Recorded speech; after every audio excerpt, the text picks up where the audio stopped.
آپ نے سنی تو ضرور غور سے میری ایک حدیث پاک سنیے جو میں سرکار کے حدیث کو آپ کے سامنے بیان کر رہا ہوں. اسی سمت میں اگر دو چار حدیث آ گئی تو ٹھیک ہے، لیکن ہمارا کیندر میری گفتگو کا وہی وہ ایک حدیث رہے گا. اسی کو مرکزی گفتگو بنا کر میں آپ کے سامنے پیش کرنے کی جسارت کر رہا ہوں. آپ نے غور سے اس کو سنا پھر آپ یاد رکھیں، آپ کا سینہ روشن ہوگا، آپ کے دماغ سے کچرا دور ہوگا. آج چاروں طرف سے دشمن اسلام سے ہمیں بدگمان بنانے پہ تلا ہوا ہے.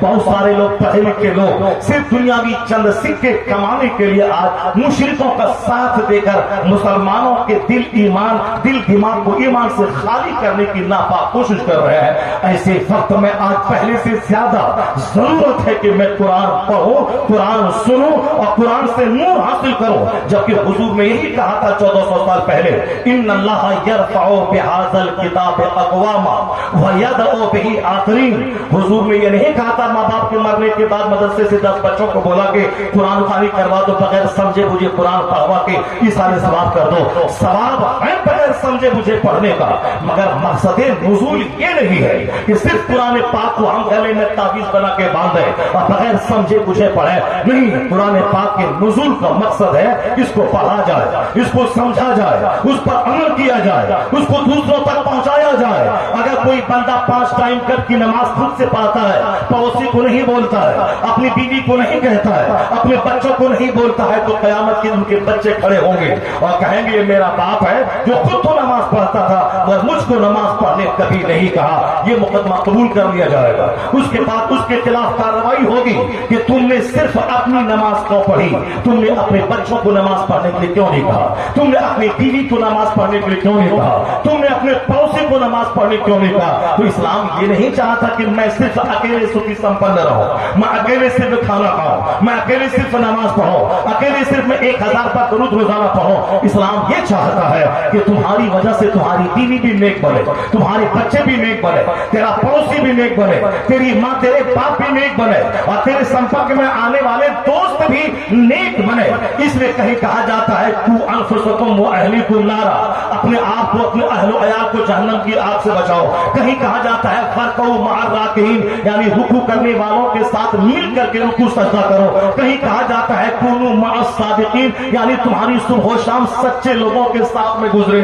کہیں کہا جاتا ہے ان اللہ یحب المتقین، اللہ متقین سے دوستی کرتا ہے. کہیں کہا جاتا ہے ان رحمت اللہ قریب من المحسنین، خدا کی رحمتیں محسنین نیک لوگوں کے قریب ہے. اس لیے ہمیں قرآن سکھاتا ہے خود نیک بننا ہے، دوسروں کو نیک بنانا ہے. کنتم خیر امہ، تم بہترین امت ہو، لوگوں کی طرف نکالے گئے ہو تاکہ خود نیک بنو، دوسروں کو نیکی کا آدیش دو، خود برائی سے بچو اور دوسروں کو برائی سے بچنے کا آدیش دو. نہیں، نمازی جب نہیں بن رہا ہے تو تقریر سے کیا فائدہ ہے؟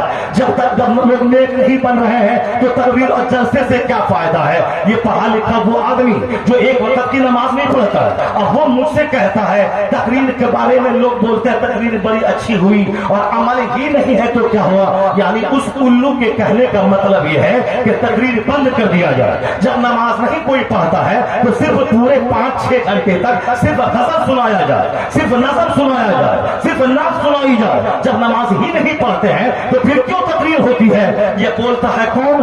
جو 10 سال مدرسے میں پڑھا ہے اور جو 10 سال سے اسٹیج میں رہ رہا ہے اور جو نعت پڑھ کر کے 2 روٹی کما کے کھاتا ہے. میں کہتا ہوں بدتمیز، جب تم عالموں کی صحبت میں رہتے رہتے 10-20 سال سے اور جب تم نمازی نہیں بنے تو ہم یہ آدمی جو سال میں 1 دن جلسے میں آیا ہے اس سے میں کیسے امید رکھوں کہ ہماری تقریر سننے کے بعد یہ نمازی بنے گا؟ پہلے خود توبہ کر، خود نمازی بن جا، اس کے بعد جلسوں کی اہمیت کو گھٹانے کے لیے اس طرح کی بات مت بولا کر. نمازی آئے نہ آئے اذان بند نہیں ہوگی، چاہے لوگ آئے نہ آئے جمعہ کا خطاب بند نہیں ہوگا، چاہے لوگ سنے نہ سنے عیدین کا خطبہ واجب ہے وہ بند نہیں ہوگا، جمعہ کا خطبہ فرض اور شرط ہے وہ کبھی بند نہیں ہوگا، سیرت کی محفلیں بند نہیں ہوں گی، آسمان سے بارش ہوگی، سرخیز زمین فصل پیدا کرے گی، بنجر زمین اس کو سڑ جائے گی، گلی ہوئی فصل پیدا کرے گی. جس کے دل میں واضح نصیحت کا پانی پڑا، اس کا دماغ ہلا، وہ نیک بنا، وہ سمجھ لے اس کا دل سرخیز زمین کی طرح ہے، نصیحت کا پانی اس کو بدل دیا ہے. اور جس کا دل سڑا ہوا ہو، جس کا دل پتھر ہو چکا ہو، پانی پاتا ہے پتھر پر پر پانی پھلک کے نیچے گر جاتا ہے، پتھر سوکھا کا سوکھا رہتا ہے. تمہیں اپنے دل پہ ماتم کرنا چاہیے، نہ کہ تقریر کی اہمیت کو گھٹانے کے لیے اس طرح کے جملے بولنا چاہیے.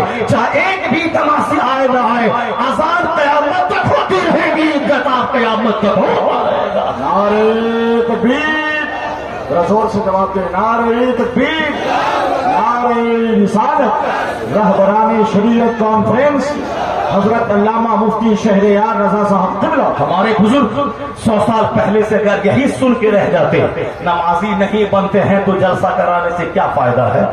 سارے مدرسے بند ہو گئے ہوتے، خطابات بند ہو جاتے، عالموں کا فقار ختم ہو گیا ہوتا، کوئی قرآن پڑھنے والا سنانے والا نہیں ملتا.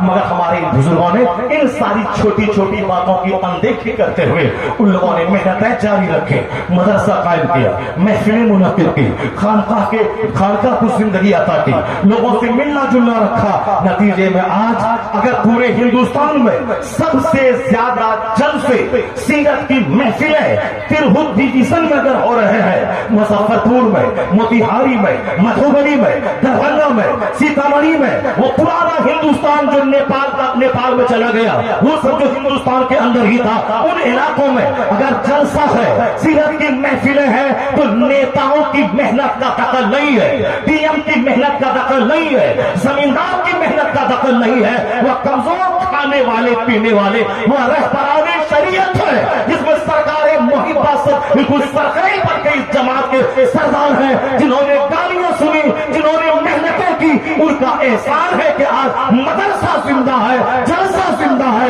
خانقاہ زندہ ہے، ان کے بال بچوں کے سروں پہ پگڑیاں زندہ ہے، چہروں پہ داڑھیاں زندہ ہے. اللہ ان کی قبر کو رحمت و نور عطا فرمائے، جن کے صدقے میں آج ہزاروں لوگ جلسے میں آتے ہیں، دین سیکھتے ہیں، اپنی زندگیاں سنواتے سجاتے ہیں.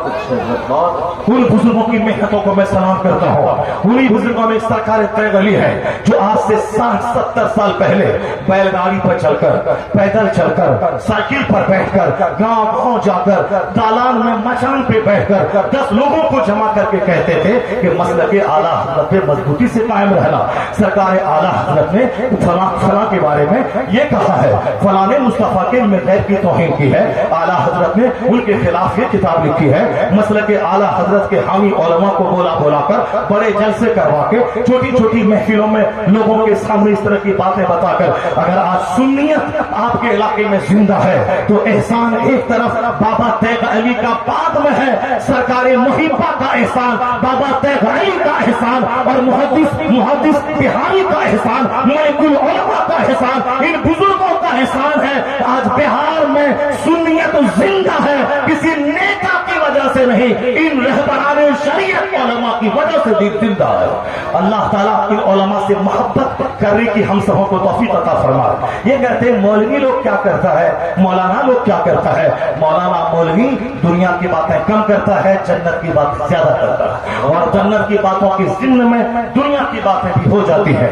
رامپور کا ایک نوجوان جو آکاش وانی میں رہتا ہے اور جو IAS کی تیاری کر رہا ہے، انہوں نے کہا کہ جب میں نروس ہو جاتا ہوں کہ مجھ سے نہیں ہو پائے گا، میں IAS آفیسر نہیں بن پاؤں گا، مگر آپ کی تقریر سنتا ہوں جس تقریر میں محنت پہ بل دیا گیا ہے، اسٹرگل جدوجہد پہ زور دیا گیا ہے، جس تقریر میں میدان بدر میں 313 کی مجاہدانہ عظمت کے بارے میں خطاب کیا گیا ہے، اس تقریر سے مجھ کو روشنی ملتی ہے. پھر میں ہمت ہارنے والا ہوتا ہوں، مگر مجھے وہاں سے ایک نئی امید کی کرن مل جاتی ہے، ارجا ملتی ہے، وہاں سے طاقت ملتی ہے. تو جو اچھے لوگ، پڑھے لکھے لوگ ہیں، وہ دینی گفتگو سے دنیا بھی حاصل کرنے کے لیے وہاں سے روشنی حاصل کرتے ہیں. لیکن پتہ نہیں ہمارے عام میجورٹی نوجوانوں کو کیا نہیں ملتا ہے، وہ صرف 24 گھنٹے نعت ہی سنتے رہتے ہیں اور شاعروں کا نام اس کو معلوم رہتا ہے، جبکہ آپ کو معلوم ہونا چاہیے اعلیٰ حضرت کا نام، ان کے شہزادے کا نام، حضور حافظ ملت کا نام، حضور سید نعیم الدین مراد آبادی کا نام، ملک العلماء کا نام، اپنے سرکار محبہ کا نام، بابا طیب علی کا نام معلوم ہونا چاہیے. فقیہوں کا،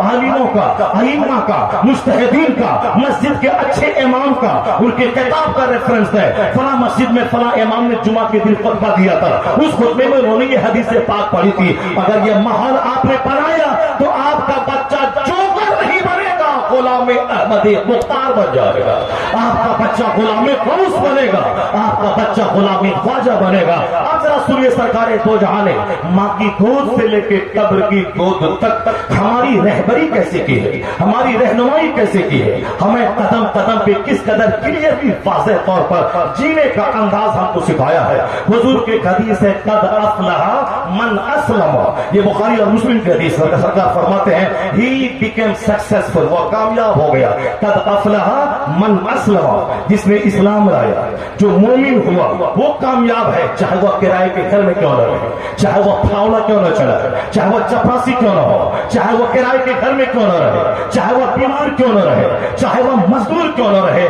کیونکہ دنیا کی زندگی 100 سال کی، دنیا کے بعد کی زندگی کا ایک دن 50,000 سال کا۔ اصل عزت وہاں کی، اصل راحت وہاں کی، اصل نعمت وہاں کی، اصل آرام وہاں کا۔ اس لیے حضور اپنے غلاموں کو پیغام دیتے ہیں، کبھی مکان نہ ہونے کی وجہ سے دل برداشتہ مت ہونا کہ ان کے پاس مکان